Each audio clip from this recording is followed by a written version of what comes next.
Hey there, good morning. Let me ask you a question. Do you find joy in being alone? Or maybe, like many other people, you can't stand the thought of it.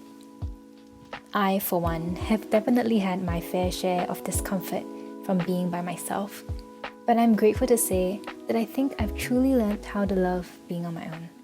Or at least, I'm on the path there. So today, I wanted to share some of the realizations I've had about solitude that I needed to come to in order to get to this point. The first thing to know is that it is completely normal to feel this way.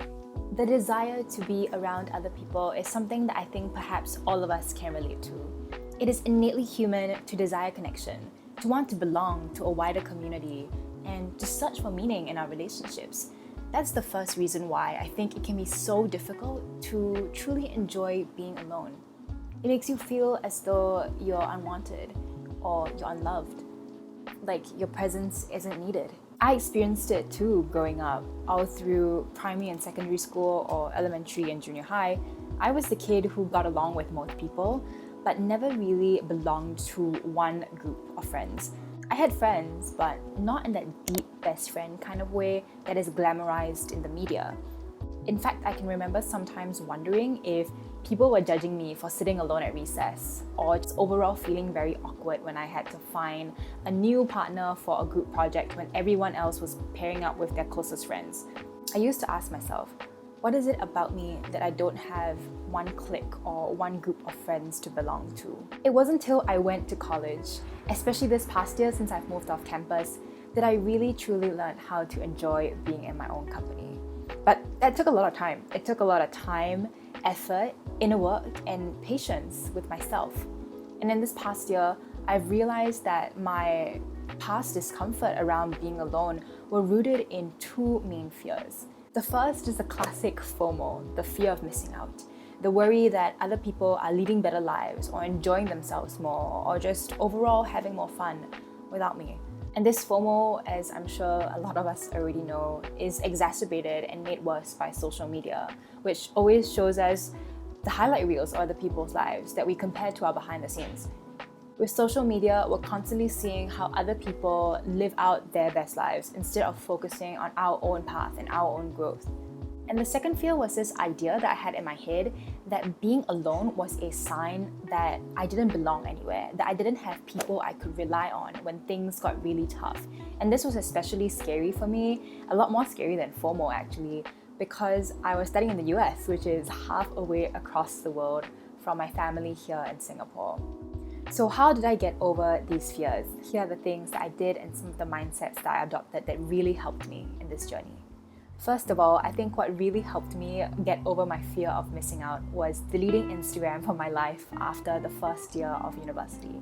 And I'm not saying that that's what you need to do, but that's what really helped me because I realized being alone isn't just about being physically separated from other people, but also being technologically distant from other people.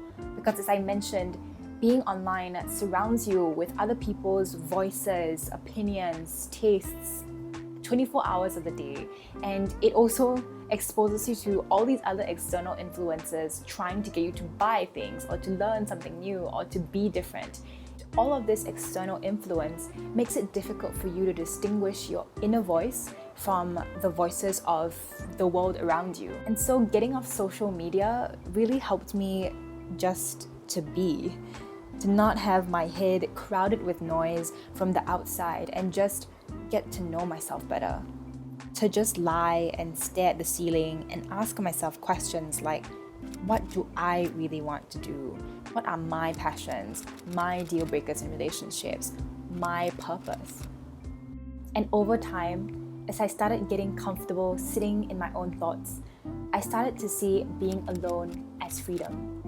Freedom to think independently, to choose where I wanted to go or what I wanted to do or who I wanted to be. I started seeing being alone as a season for my soul, as time to work on personal growth and pursue things that truly bring me joy. I take myself out on dates, I travel solo, and I go wherever my feet spontaneously feel like walking. And when I learned to do that, I realized that I have the ability to be happy and whole completely on my own. and I didn't need the approval or validation of anyone else for that to be true. This next mindset shift really helped me get over the fear that being alone meant I didn't have anyone to rely on. Now, I'm pretty sure I'm not the only one who's experienced being surrounded by other people but still feeling lonely or misunderstood. And yet many of us stay in relationships that don't add value to our lives. We stay with friends or partners who bring us down or who simply don't align with our life vision. But we stay because we either feel too comfortable and we don't want to change anything, or because we're genuinely afraid of leaving, of not having anyone else to rely on. Now, I'm not making this video to say to leave your friends or that we should all aim to be happy without friends or important people in our lives, because that's not what I'm saying at all. But what I am saying is that learning how to respect my values and my needs and what I hope to have in a relationship helped me to see that it's better to be alone than to be with the wrong people. When you understand who you are and what you're looking for in a relationship, you will start having higher standards for the people that you allow into your life. You start to choose quality of interactions over quantity. And when you're uncompromising about the principles you live by, you will seek and attract everything you want into your life, including the right people. And you've got to be patient with this process, because I know sometimes it can feel as though you're never going to find anyone in the world who is going to vibe with you. I went through the same thing. Up until my second year in college, I struggled to find communities that I really, really, truly resonated with. And I sometimes hung out with people who didn't accept me for who I was. But when I let go of the attachment to need to find one group of people to belong to and just started really working on myself, that was when the right people started to trickle into my life. People who made me laugh, supported me, and didn't nitpick at my weaknesses. Let me give you a tangible example of how this happened for me at Yale. One of the ways I really tried to focus on my personal growth was to pursue my environmental passions, which led me to start 2 environmental clubs at Yale that I talked about in a previous video. Now, these 2 clubs have attracted a ton of other students who are interested in the same things that I'm interested in, creating this community of people that didn't exist when I was a first year. And through this process, I've found many great friends that I wouldn't have done if I didn't start these 2 clubs.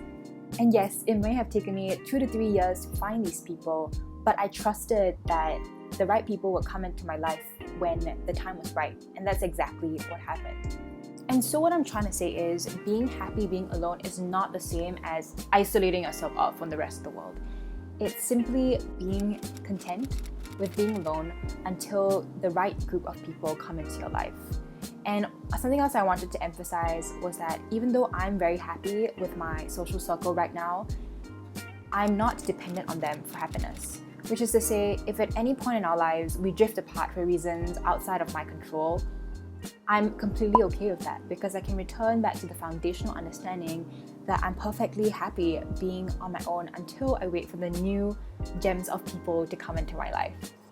Learning to be alone is perhaps one of the best gifts I could have ever given to myself. And I'm not saying that to be dramatic, but just I genuinely feel like in this process, I've learned how to be my own best friend. I'm more emotionally self-sufficient. It's a beautiful thing because I don't have to be dependent on other people for my happiness. If you guys are interested, I would be happy to do a video on some practical tips on how to start taking the first steps to enjoy being in your own company. So let me know if you'd be interested in that in the comments below. Also, it is so exciting that we are at just a little over 1,000 subscribers. Thank you to all of you who've decided to join me on this YouTube journey. And if you're not, you can totally press that subscribe button and turn on the notification bell. I've also been trying to brainstorm ways to interact with you guys outside of my weekly YouTube videos, and all I can really come up with is potentially at some point doing a live stream and maybe creating an Instagram account, but I don't know. What do you guys think? Let me know. A special thanks to Arushi, Andrea, and Amy. I know you guys have commented on multiple of my videos. And also, of course, to anyone else who just watches my videos silently. I'm more grateful to you guys than you could ever know. But other than that, thank you so much for joining me here today, and I hope you subscribe to stay tuned for more self-care related content coming real soon. Bye.